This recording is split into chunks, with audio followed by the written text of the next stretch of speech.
15th century Europe. In this dark age, an evil person named Vlad Tepes lived in Transylvania. Having reached the limits of his power, he revived dark gods and used that power to terrorize the nation of Wallachia. Driven insane by his own greed, he planned to take over all of Europe. The Holy Church called out to arms and sent an army to stop Tepes, or as he called himself, Dracula. But none of them returned alive. Seeing that their efforts were futile, the Church decided to hand the task of slaying Dracula to the Belmont family, known vampire hunters for many generations.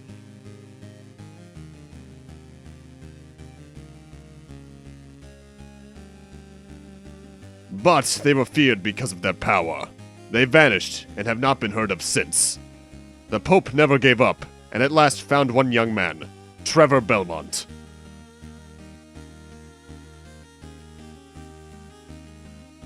"100 years before Simon Belmont, Dracula and mankind's battle begins."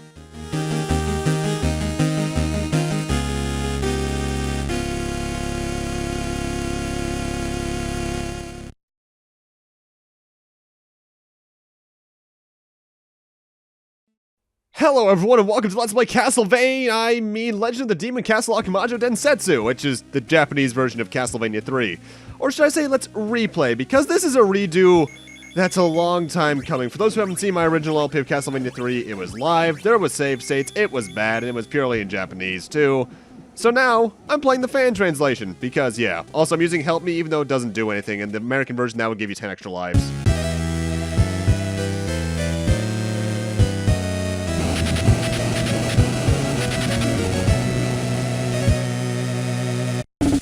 So yes, Simon's Quest. Castlevania 3 is actually a prequel. We're not playing as Simon this time around. We're playing as his ancestor, I think grandfather to be specific, Trevor Belmont. I know it said Ralph in the intro, but that's a difference between the Japanese version and the American version, is that they changed Trevor's name, and Trevor's a lot better than Ralph.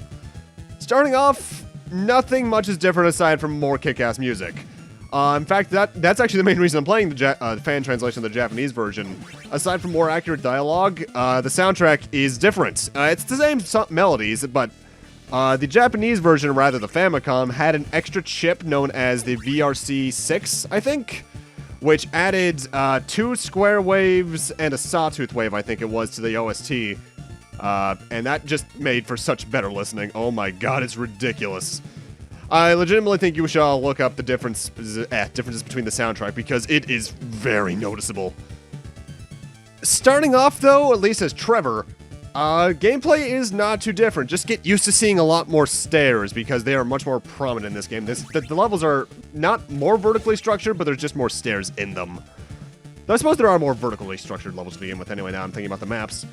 Either way, we still got some weapons, as you can see there on the top, and as for what we got this time around, it's basically the exact same stuff. Dagger, which goes straight forward, axe, which goes in an arc above you, cross, which is a cross boomerang, which goes forward and then back, holy water, which you throw forward, but it can stun enemies for a bit, and the stopwatch, which costs 5 hearts instead of the usual 1, but it stops everything around you for a short period of time.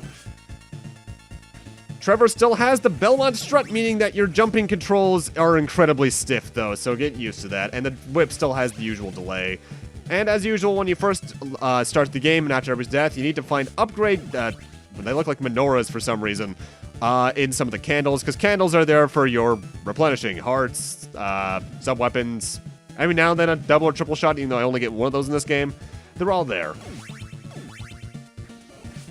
Now, one thing that's also very odd, by the way, I'm getting a bit ahead of myself, but when you beat the game, the usual hard mode thing happens with the old Castlevania games, where you immediately start back in on a higher difficulty. But 3 does a weird thing as well, where some enemies take different sprites. Mind you, that's the thing about the Japanese to American version in general, is that some sprites were changed. Like, we're coming up on these weird gremlin-looking guys right there. On the American version, their sprite was changed to be the Fleamen from the original Castlevania. Their coding is the exact same no matter what, it's just the fact that, you know, represent the old enemies, because people know what they look like at this point. Now, one thing I want you to keep your eye on if you're playing along, especially on the American version, is keep an eye out for damage output, because one of the things that the American version changed, that's similar to Ninja Gaiden 3 in a way even, is that they increase the amount of damage enemies do as you go through the game, which is a design choice I cannot stand. because it adds cheap difficulty to the game. As it is, this is probably already the hardest Castlevania game out of the original trilogy, and that added damage is just not needed. Not to say that well, I guess I can say the Japanese version is easier, but it's much easier in a fair way, if you get what I mean, because American gets just unfair.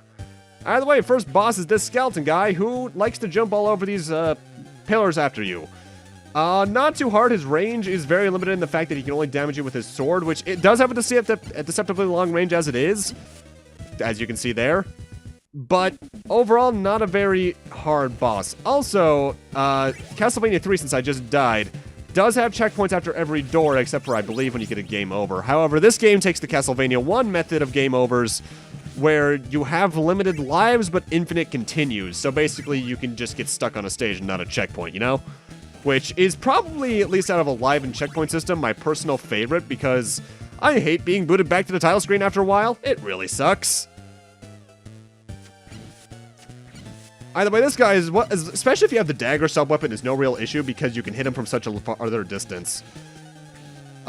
Decent intro boss. Watch out for your damage output. Keep an eye on your HP, and you should be fairly fine. And as usual, at least with the platforming Castlevanias at this point, upon beating a boss, a red orb drops, which you collect to beat the stage, and at that point, your points are tallied. Similar to a lot of other Konami games, if you reach a certain score interval, you'll get an extra life, so on and so forth. And now for the world map. Castlevania 1 had this, but something Castlevania 3 introduces is that every now and then you're going to have a split path. More or less, this one is entirely optional. Going up is only to do a certain thing in the game. Going down is where actual progression is. There are a total of 10 stages in the game depending on the paths you take. However, I'm also showing off every stage. So this is probably going to be a longer LP than it should be because I'm showing off all, I think there's like 14, 15 total stages. But don't worry, it's just for the sake of completion. Because honestly, this is the replay I've wanted to do for a while. And the reason is something that a lot of Let's Players probably really are familiar with. Sometimes you just go back to your old LPs and you're like, oh, well, why? But in 3's case, it's particularly bad for me because I hate doing save states and such nowadays, at least in recording. If I'm playing a game by myself, I'll do a save state every now and then just to save on time and progression's sake, obviously. But actively using save states just to save myself from death and such, that, looking back, annoys me to no end. And plus, there's a really fake joke I do in the intro of one of the parts, and I hate it. I'm leaving it up, but I hate it. The only LP I've ever deleted is my original Mega Man 6 run for personal reasons. Either way, now we're in what is my second stage, but we'll be going through the other stage anyway because, well, you'll see. This is the clock tower, and first off, it's probably the earliest clock tower in the series because second stage. But honestly, it's not too bad. It has some annoyances, like as we're seeing a few unique platforming ideas, be it the gears themselves or this brain blanking on word. I think it's pendulum. There we go. And get used to seeing these, because we're going to see these a few more times. I believe in the American version they may have added bats to this room, but I also might be thinking of a similar room down towards the end game, so I forget there. Now, one thing I should tell you is that get used to using basically every sub-weapon in this game, and learn to judge your jumps properly. As for how Trevor jumps, you can jump 2 blocks forward and 2 blocks high. So basically, you can jump a total of over 4 blocks if you're looking at it as a 2x2. And get used to judging your jumps with that, because there's no real way to get accelerated momentum or anything, so you're just going to be doing those jumps for most of the game. Spikes are instant kill in, I think, every case in this game. So watch out for them. Do not touch them. Otherwise, you're going to die. And even though you have infinite continues, having to restart a stage is still really, really annoying. And more stairs. You know what? Yeah, actually, now that I think about it, I do believe this does have the most vertically structured levels out of the NES trilogy. And you will learn to hate the stairs, because the thing is about Trevor and stairs in particular, Simon had this issue too, but it came up less, is that the moment you start holding up, you start going up them. And because of that, it's very hard to judge your attacking on them, because first off, Simon and Trevor won't attack until they move on to the next block, and even then trying to use a sub-weapon is damn near impossible It is possible, but it's much more difficult, rather. Because, obviously, you use sub-weapons in the Castlevania series by pressing up and the B button. And that makes it really hard to use them in most cases when there's enemies like Medusa heads just coming out of nowhere. Also, I believe the Medusa heads here do 4 damage, but for a case of what I meant earlier about the cheap difficulty, I believe towards endgame they would do 6, maybe 7? It's ridiculous. I really don't like it when they add cheap difficulty to games like that. My first and foremost idea of that is Ninja Gaiden 3, though. NES, obviously, not like Razor's Edge. Because if I recall, they doubled all the enemy damage in that game. As usual, when I die, unless I'm right there, I'm more than likely going to be doing a jump cut just to get me back to that point, just to save on time. Also, even though I am showing this off. Good. Every now and then in the stages, you can find wall chicken, which, as usual, restores your health. I don't know the exact amounts. I think it restores you to max. I don't know why I didn't grab it. Probably because I think I didn't need it. Either way, time for this stage's boss. This ogre guy. These bosses all probably have names. I know this one technically does, but it's a spoiler as to who he really is. And as for how this boss works, he tends to climb on the ceiling more often than not, only falling down when you hit him, at which point he'll try to jump towards the top left or bottom left, depending on where you are, and start that pattern over again. It's actually not too hard to get him into a lock because of this, because even though he'll throw things down at you, they're easy enough to predict and dodge, that you can just get him into a lock fairly simply. Watch out for his daggers, though, because they might take you by surprise. Something you should note is that enemies have very few invincibility frames when it comes to you damaging them, so it's actually very easy to get damage done on enemies, it's just the fact that they damage you way more. And now for something new. Well, that was a weird sound effect. Ugh, am I alive? I'm Grant. That bastard turned me into... Everyone here died because of him. Please, let me help. Except the partner? Yes. Really? My speed and skills are now at your service. Meet Grant Dynasty. Castlevania 3's main gimmick is a partner system. There are 3 partners you can find in the game, and by pressing the select button in a stage, which, by the way, we're going to be back in the clock tower, we have to progress backwards through it, we can take control of the characters. You have to press select to do it. And Grant is he used to be my favorite partner. Nowadays, it's certain someone's taking over for that, but he's still a damn good one in terms of mobility. Press select to turn into him, and as for how Grant works, first off, there's a minor difference between the Japanese and American version. In the American version, he just stabs with a knife. Here in the Japanese version, rather, he throws the knife, which is much better for range. Grant's main thing is that he controls better. Control his momentum and direction in midair, which Trevor wishes he could do. And he can cling onto walls and ceilings, which makes him incredibly good in order for skipping minor platforming sections. His damage isn't the best, and he only gets, I think, 2 sub-weapons. I think, like, the axe and the stopwatch. But he's really good if you just want to speed through the game. In fact, I think he's the partner speedrunners use for this game. And also, I'm showing this off right now, but we're actually going to be speeding up the rest of this area after this, because I'll tell you right now, I die coming up. I only do it. I'm not showing this. I'm only showing this off because then I can show you guys exactly how the game overs work, so on and so forth. Grant is a really good person to use, and honestly, for most new players, I recommend using him as your partner because he's just so nice. And that's how game overs work. You lose all your lives, you're sent back to the beginning of the stage you were at. Speed up theme, by the way, for the rest of this stage is the remix of this game's first stage theme beginning from Castlevania Rondo of Blood on the PC Engine. I'll get to that game eventually, probably playing it through the remake of it on the PSP. Going back down is honestly much easier in the clock tower, though, because you don't have to worry about the bottomless pit aspect. You still have to worry about the spikes, but with Grant on your side now, there's not much to fear in terms of this area's main platforming.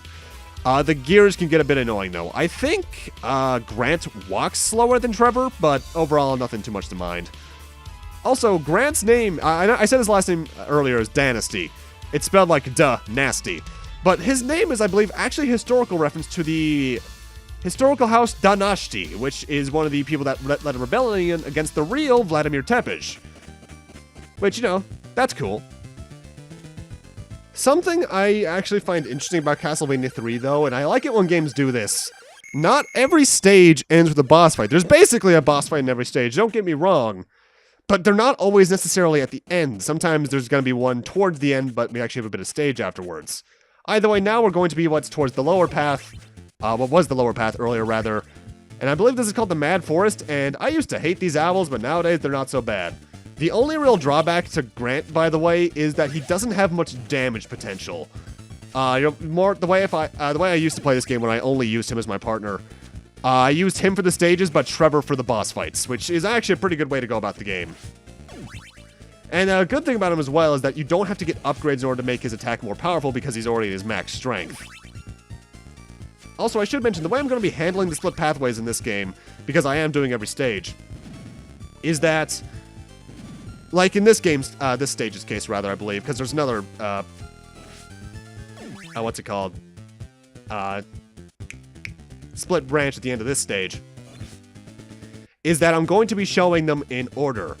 So, like, in this stage's case, there's going to be a path at the end of there's going to be 2 paths at the end, rather. I'm going to show the first version of Stage 3, which this is, and then the second version of Stage 3. Later on, like, there's like 3 Stage 6s, I think. I'm going to show those all before we go on to Stage 7. And because of that, this is going to be a bit weird in terms of pace, because we'll have, like, since I'm showing off all 3 partners, we're going to have, like, one partner and then go to another stage with a different partner. I apologize for that, but that's just for the sake of completion, because I want this to be a very thorough LP. And here is where the next branch is, if I recall. The way I used to play this game, I used to only go the lower route here, but nowadays I actually always recommend going the upper path, which is where we're actually going to go in this episode. So let's head on over there and check what we got.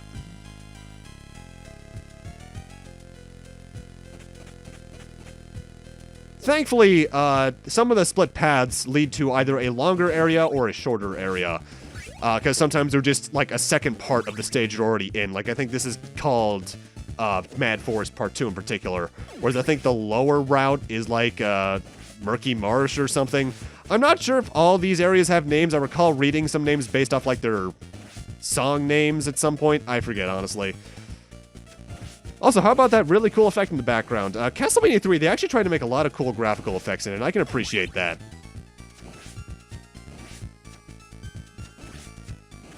Though one thing I actually find very interesting about the Castlevania series on the NES, and Super Nintendo for that matter, is that they didn't censor most of the religious references in the in-game graphics, at least. The manuals got some censoring, but otherwise nothing was really untouched. Nothing was really touched, rather. The only change I can think of off the top of my head for the religious references in this game is at the very start, where Trevor starts the game on that little, like, church thing. The cross above you in the American version has, like, a flare added onto it, I guess to make it just a little less obvious that, you know, Jesus is in this country. And as for the exact timeline, I believe, for this game, the Castlevania 1 at least, I believe this game takes place in, like, 1412, which is about 200 years before Simon took his journey. Which sounds a bit odd, because Dracula is supposed to rise once every century, but I don't think that whole century thing was implemented until later.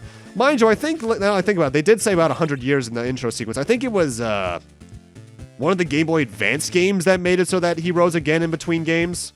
I want to say it was Harmony Dissonance? The one with Just or Used, however you pronounce that. Either way, coming up on another boss fight. The Cyclops. As Grant, this guy's easy because you can just crouch here and fire it at his eye. If you're using the knife sub-weapon as Trevor, though, if you throw it at his eye, there's a chance a lightning bolt will strike down and do about 4 units of damage on this guy, which is really cool. Very easy boss as Grant. As Trevor, kind of annoying, but nothing too hard all the same. And is it just me, or does one of those statues in the background look different than the other two?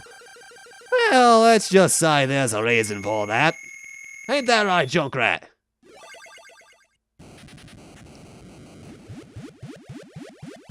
Oh, that's the same sound effect they played for Grant. Thank you. I'm Sypha. I'm a vampire hunter. If you need my help, I'll gladly join you. Accept a partner? We're going to bring Sypha with us. However, the thing is about the partner system is that you can only have one partner at a time, so for taking Sypha with me, I'm going to be losing Grant. And if you want to continue along this path, which I recommend, and you're new to the game, keep Grant. Thank you. May the spirits of Earth help you along your way, blah, blah, blah. My duty ends here. Please, take revenge for me. And on this path from here on, we're sticking with Sypha. However, at the start of the next part, we're going to be back at that branch where the path split earlier, taking Grant with us on that lower route for a while. But with that, I'm going to end this off here. Thank you guys for watching, and in part 2, we'll be joining Grant once again at that other path branch, and then progressing through the stage 4s from there on. See you guys then.